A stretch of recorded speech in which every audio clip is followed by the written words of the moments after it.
السلام علیکم ورحمۃ اللہ وبرکاتہ۔ نیند کی گولیاں کھانا کیسا ہے اور اسلام میں خودکشی کرنا کیسا ہے؟ بھائی مفتی نظام الدین صاحب، آئیے ویڈیو کو انت تک دیکھتے ہیں۔ یہ جب سے اجتماع شروع ہوا تب سے آپ کے بھی سوال و جواب کے سیشن میں، اس کے بعد بعض مقررین نے اس ٹاپک کو ٹچ کیا۔ اس کے علاوہ پورے ہندوستان میں اس کے خلاف ایک مہم سے چل رہی ہے، وہ نشہ خوری کے خلاف ایک مہم ہے۔ لوگ نشہ کرتے ہیں اور اپنے غموں کو بھولنے کی کوشش کرتے ہیں۔ ایک تو طریقہ یہ ہوا، اب نشہ کرتے کرتے ان کا جو لائف سپین ہے وہ کم ہو جاتا ہے، زندگی کی میعاد جو ہے اس نشے کے اثر کی وجہ سے جلدی وہ موت کا شکار ہو جاتے ہیں۔ ایک طریقہ یہ۔ دوسرا، کبھی کچھ غم ہوا تو انسان نیند کی گولیاں کھا لیتا ہے، کبھی اپنے آپ کو ہلاک کرتا ہے۔ تو کیا اسلام خودکشی کرنے کی اجازت دیتا ہے؟ نہیں، خودکشی کرنا یہ سخت حرام اور گناہ کبیرہ ہے۔ حدیث پاک میں ہے، حضور سید عالم صلی اللہ تعالی علیہ وسلم نے ارشاد فرمایا، جو شخص جس چیز سے اپنے آپ کو قتل کرے گا، مثلا دھاردار ہتھیار سے قتل کرے گا، تو قیامت کے دن جہنم میں اسی چیز سے وہ اپنے آپ کو تکلیف دے گا، ہمیشہ ہمیشہ جہنم میں رہے گا۔ اور اگر اس نے زہر پی ہے تو قیامت کے دن جہنم کے اندر اس کو زہر دی جائے گی، وہ پیے گا گرے گا، پیے گا گرے گا، اور ہمیشہ ہمیشہ وہ اسی طریقے سے جہنم میں رہے گا۔ لہذا اس حدیث پاک کا تقاضا یہ ہے کہ اگر کوئی شخص شراب یا منشیات میں سے کوئی بھی زہریلی چیز پی کر اپنے آپ کو ہلاک یا تباہ و برباد کرے تو اس کا بھی قیامت دن اسی طرح کا حشر ہوگا اور اس کو جہنم میں اسی طرح کا عذاب دیا جائے گا۔ ہاں، یہاں میں ایک چیز کی وضاحت کر دوں کہ یہ ڈائریکٹ خودکشی نہیں ہے، بلکہ اپنے آپ کو ہلاکت میں ڈالنا ہے۔ قرآن پاک میں اس کے تعلق سے فرمایا گیا، وَلَا تُلْقُوا بِأَيْدِيكُمْ إِلَى التَّهْلُكَةِ، اپنے آپ کو ہلاکت میں مت ڈالو۔ یہ ہلاکت میں اپنے آپ کو ڈالنا ہے، اپنے آپ کو ہلاکت میں نہ ڈالو۔ قرآن پاک نے یہ حکم دے کر اشارہ فرما دیا ہے کہ اپنے آپ کو ہلاکت میں ڈالنا حرام ہے، حرام قطعی اور گناہ کبیرہ ہے۔ حرام قطعی کا مرتکب اور گناہ کبیرہ کا مرتکب یہ بھی جہنم کا سزاوار ہوا کرتا ہے۔ جہاں تک شراب نوشی کی بات ہے یا دیگر منشیات کے استعمال کی بات ہے تو یہ اپنی جگہ پر مستقل طور پر حرام بھی ہے۔ قرآن پاک میں ہے، انما الخمر والمیسر والانصاب والازلام رجس من عمل الشیطان فاجتنبوه لعلکم تفلحون۔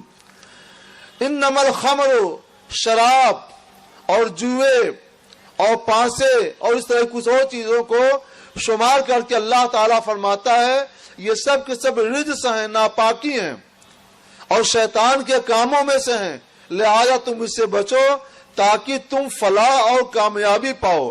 یہاں سے اشارہ ملا کہ جو شراب نوشی کرتا ہے وہ فلاح و کامیابی کے ضد کے اپوزٹ دوسرے راستے پر چلتا ہے۔ جو جوا بازی کرتا ہے وہ فلاح و کامیابی کے مقابل دوسرے راستے پر چلتا ہے۔ شراب نوشی یہ بھی سخت حرام و گناہ کبیرہ، اور جوا بازی یہ بھی سخت حرام و گناہ کبیرہ۔ ان دونوں کو شیطانی کام کہا گیا ہے، اس لیے مسلمانوں پر فرض ہے کہ شیطان کا کام نہ کریں، مسلمان کا کام کریں۔ آپ پر لازم ہے کہ رسول گرامی وقار صلی اللہ تعالی علیہ وسلم کی ہدایتوں پر، آپ کی تعلیمات پر اور آپ کی سنت پر چلیں۔ اس کے خلاف چلو گے تو تباہی ہے، بربادی ہے اور ہلاکت ہے، اس کے علاوہ اور کچھ نہیں ہے۔ اس لیے اس کا لحاظ ضروری ہے اور سخت ضروری ہے۔ یعنی کتنی بھی تکلیف ہو تو اپنی جان کو ہلاکت میں نہیں ڈالنا چاہیے، ہلاک نہیں کرنا چاہیے۔ خودکشی کرنا، اپنی جان کو ہلاکت میں ڈالنا، یہ سب حرام قطعی اور گناہ کبیرہ ہے، اور ہر حال میں یہی حکم ہے، ہر حال میں یہی حکم ہے۔ ایک صاحب کے بارے میں حدیث پاک میں آیا ہے کہ انہوں نے ایک جنگ میں بڑی بہادری کا کارنامہ انجام دیا، اور صحابہ نے کہا یا رسول اللہ آج تو انہوں نے نہ جانے کتنے لوگوں کی طرف سے کفایت کر دی۔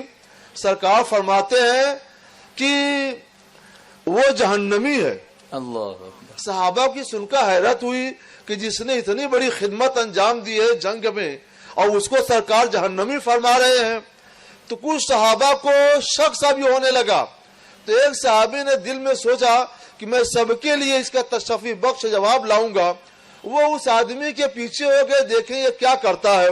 اس شخص نے جنگ لڑی اور زخموں کی تاب نہ لا کر وہ نیچے گر گیا۔ وہ زخموں کی وجہ سے بالکل پریشان، بے قرار اور مضطرب تھا۔ جب زخموں کی تکلیف کو چیز کو برداشت نہ کر سکا تو حدیث میں آیا، اس آدمی کا بیان ہے جو پیچھے پیچھے جائزے کے لیے لگا ہوا تھا، کہ اس شخص نے اپنی تلوار کی نوک کو اپنے سینے پہ لگا کر زور سے دبایا اور اسی میں وہ ہلاک ہو گیا۔ اب وہ آدمی جو پیچھے لگا ہوا تھا جائزے کے لیے، وہ بھاگتے ہوئے آئے سرکار کی بارگاہ میں، عرض کرتے ہیں اشہد یا رسول اللہ، میں گواہی دیتا ہوں کہ آپ اللہ کے رسول ہیں۔ پوچھا کیا بات ہے؟ عرض کیا حضور، جس کے بارے میں آپ نے ابھی فرمایا تھا کہ وہ جہنمی ہے، اس کا حال اس طور پہ ہوا، یعنی 1000 جنگ میں جاں بازی کا مظاہرہ کرنے کے باوجود اس شخص نے خودکشی کر لی ہے۔ تو سرکار علیہ الصلوۃ والسلام نے فرمایا، اے بلال کھڑے ہو جاؤ، اعلان کر دو کہ جنت میں کوئی مسلمان ہی جائے گا۔